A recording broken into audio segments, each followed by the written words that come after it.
How you learn to start sewing basic. Today, the first thing about sewing is that it is a learning process, and you take step by step and build upon what you learn and go on learning. Today, I've been sewing for years, but there are still many things I've been learning to do, and you do things in different ways. You learn new styles. The old ways are your ground, your basics are your ground rules, and you build from that. You build upon your knowledge. The first thing you do is to think about what type of machine you want. What do you want that machine to offer? What are you looking for? There are plenty of machines out there, and you need to think about what you want from a machine and how you want that machine to work. Do your research, and after you select a machine, become familiar with that machine's manual. Your instructional manual and your reference guide is key to using your machine successfully. So the first thing we're going to do is to turn on our machine. But first, you have to load, or you add your power sources. This cord is to my foot pedal, and it goes on the floor, and I use this little pad on the floor. This is my power source, which is plugged directly into the power source. And here is the off and on switch, so let's turn it on. Now the machine is fully powered up, and you can see here my display panel. And by the way, this is a Baby Lock Soprano machine. Now on the panel, this is the stitch width, length, and the tension control. These are automatic settings when you turn the machine on. So on the machine itself, you have that green button, which lets you know it's ready to sew if I wanted to sew. You have the back stitch key, the knotted, or it creates a knot in the thread, in your fabric, your up and down needle, your cut thread, and your lower and up pressure foot. This is the speed control. Now you're looking at the guide plate on the machine, where you have the needle, your pressure foot, and your bobbin case.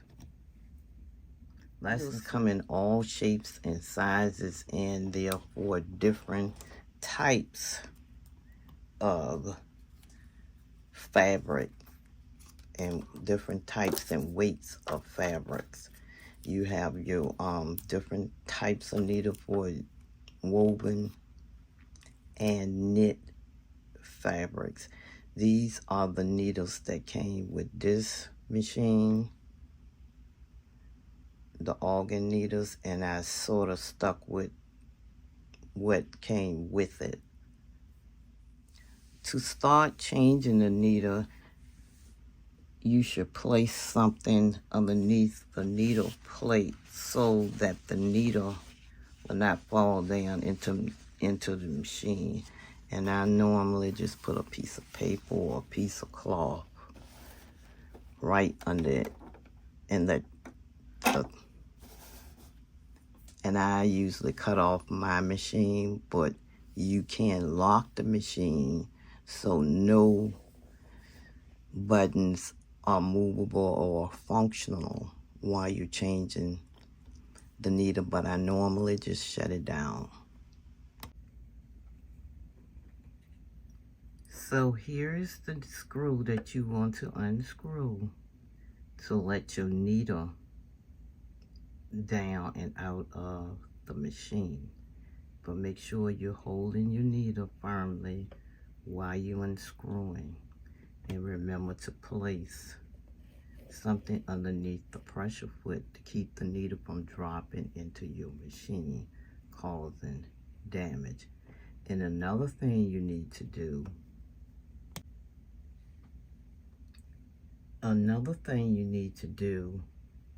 is to check your needle.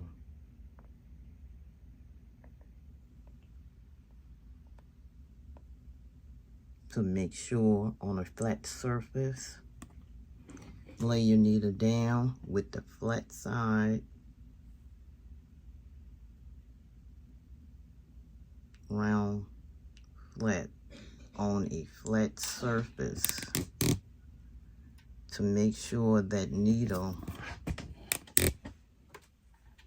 is straight.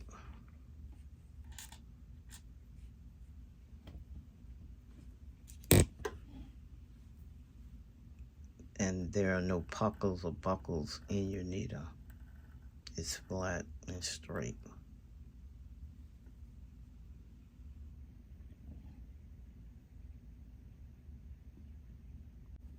While holding your needle, unscrew. You can unscrew with your hand or use one of the tools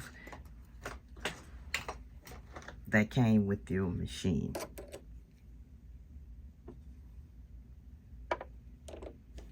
And unscrew gently.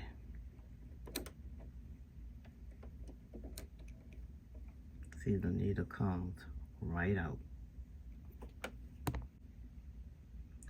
The needle has two sides to it, the flat side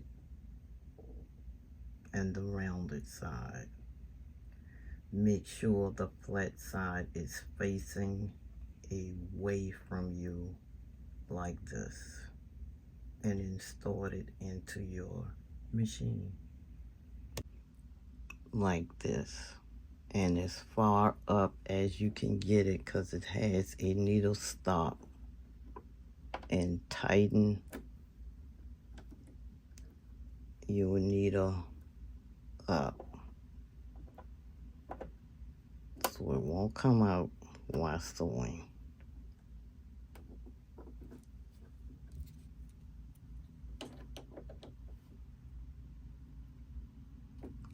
And I usually take my little flashlight and make sure that it's in there where it's supposed to be.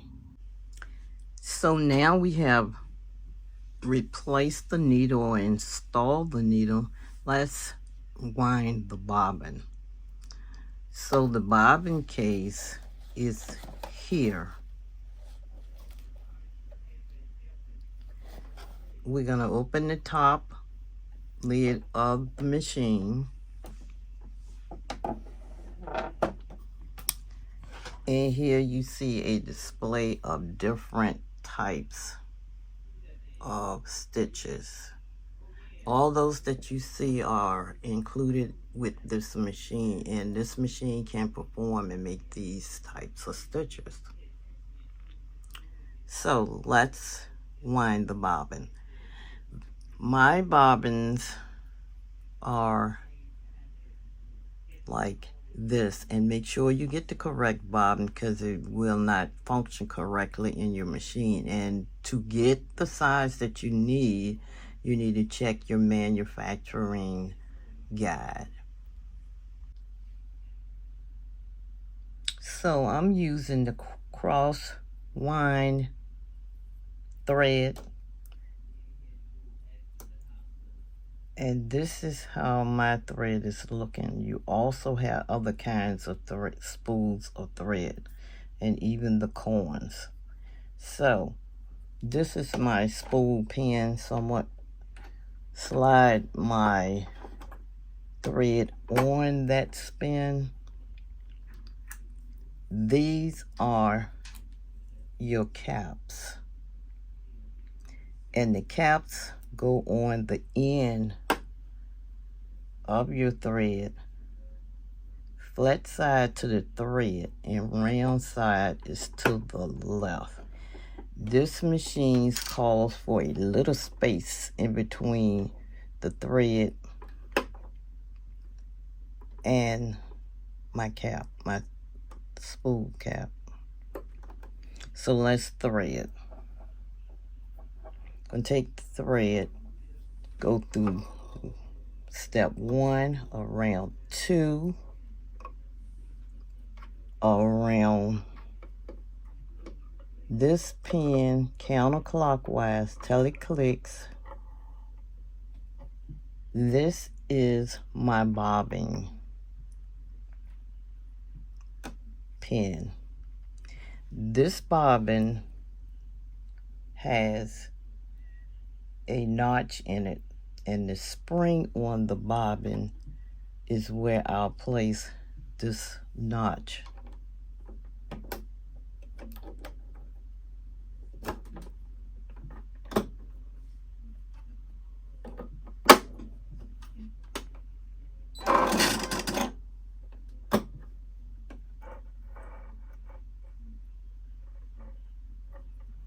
And I'm going to take my thread and wrap around the bobbin 5 or 6 times. And here's the thread. Now I'm going to use my floor pedal instead of the stop and go. Although you can use this, but I will have to unplug my floor pedal. But I'm using the floor pedal to start my bobbin winding. And as you can see, it says winding bobbin.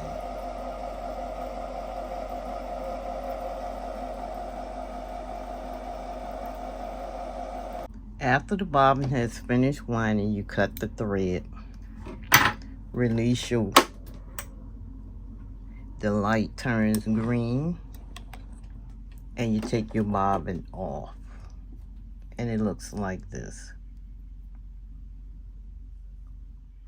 So now you're looking at the bobbin case. I'm going to open the bobbin case and drop the bobbin inside. Place the bobbin turned like a P, in a P position.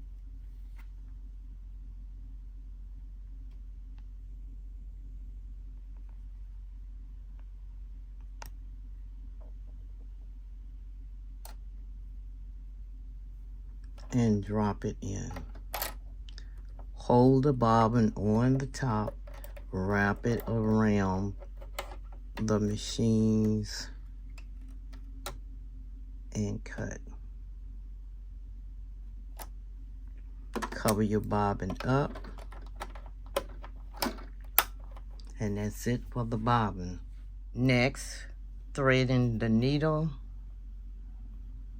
the machine, and the needle. Take the thread, start with following your steps. 1, 2, go around and down.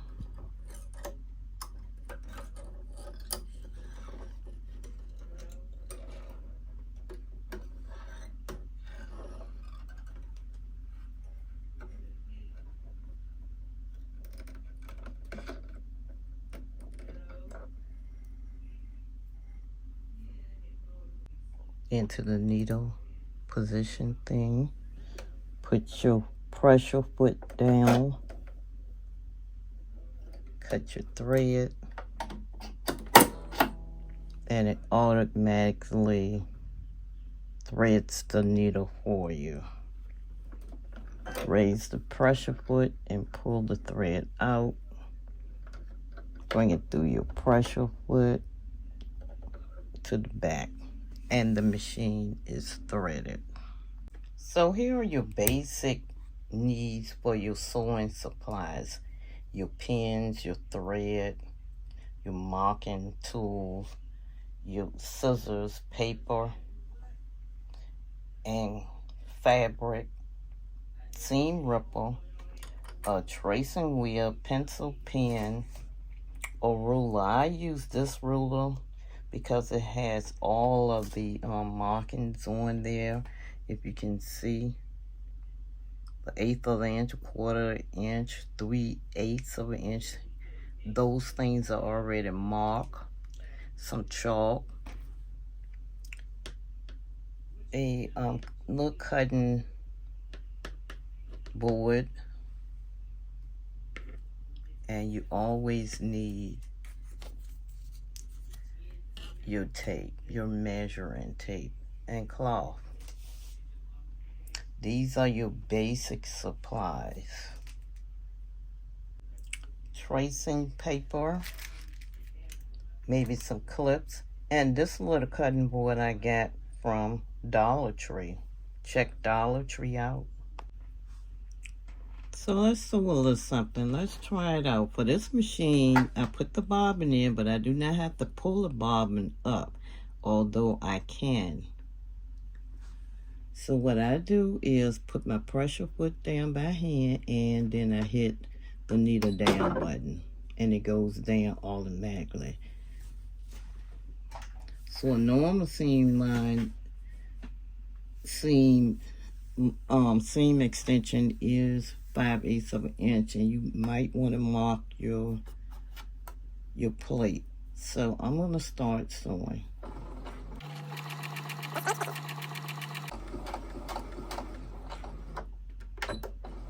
Machine goes back when you hold the backspace key.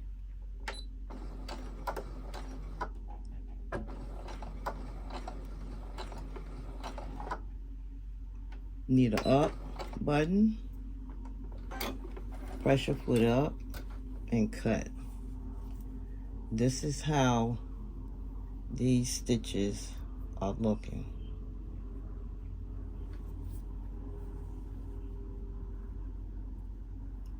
These are your bobbin on the back.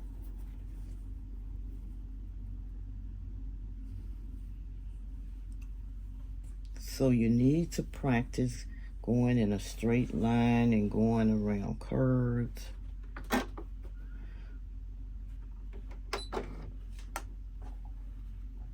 And going around curves sometimes involves taking your feet off the pressure off your pedal, whatever you're using, or stopping it and guiding and pulling up the pressure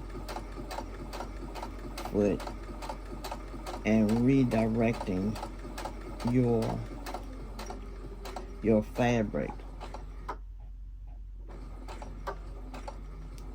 Practice, draw some circles or spirals on a piece of paper. Place it in your machine and practice going around curves and practice lines. So this is how that curve is going.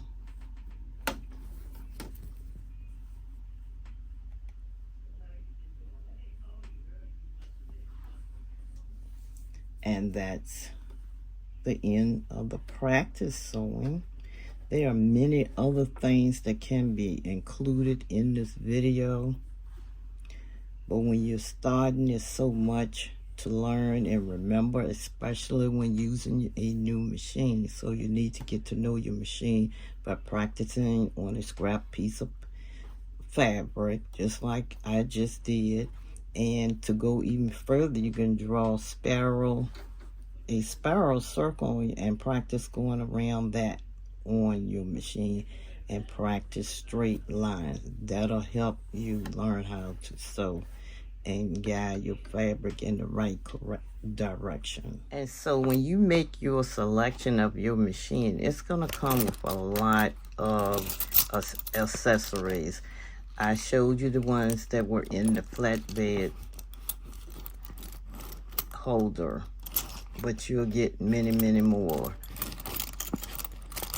This machine also comes with a Teflon foot and other accessories you can buy along the way, but make sure they're for that machine that you're using.